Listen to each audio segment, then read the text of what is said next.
주님은 마태복음 20장 28절에서는 또 이렇게 말씀하시죠. 인자가 온 것은 섬김을 받으려 함이 아니라 도리어 섬기려 하고 자기 목숨을 많은 사람의 대속물로 주려 함이니라.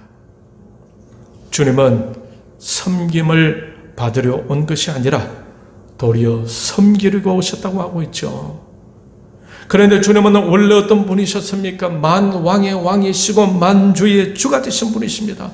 온 세상을 창조하시고 우주를 섭리해 가시는 그런 하나님이셨어요. 그럼에도 불구하고 주님은 자신을 낮추시고 복종하셔서 십자가에서 죽으셨습니다.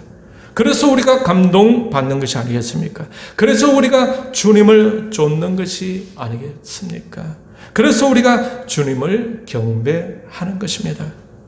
그런데 하만은 왕에게 총애를 받고 있다는 이유로, 자신이 권력을 가졌다는 이유로 자신을 마치 하나님처럼 높이고 있어요. 오늘날에 이런 하만과 같은 사람들은 얼마나 있을까 하고 저는 생각해 봤습니다. 2주 전 토요일이었습니다. 교육감 후보 김주홍 씨를 한번 만나러 가야 되겠다 하고 사무실을 갔어요. 그런데 선거 유세로 만나지 못했지만은 교육감 선거의 중책을 맡은 사람을 만나 이런 말을 전했습니다.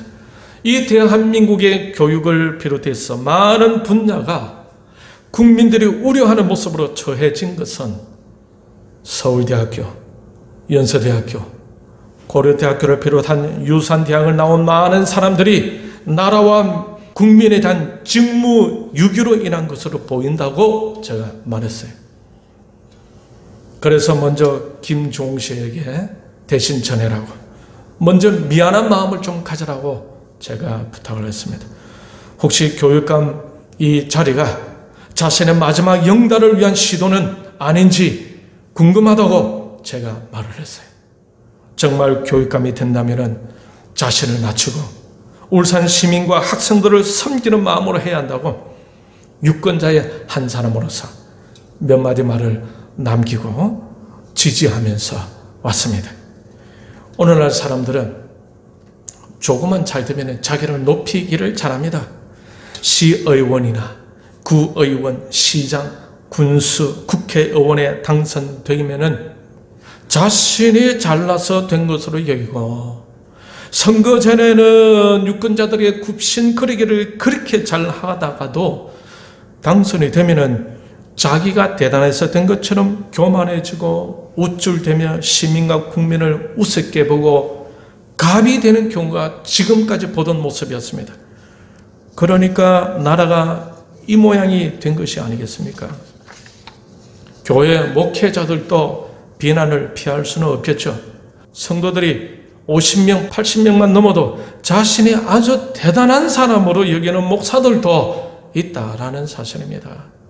어떤 경우는 그 포스가 얼마나 대단한지 독재자 같은 그런 느낌도 느낄 수 있어요.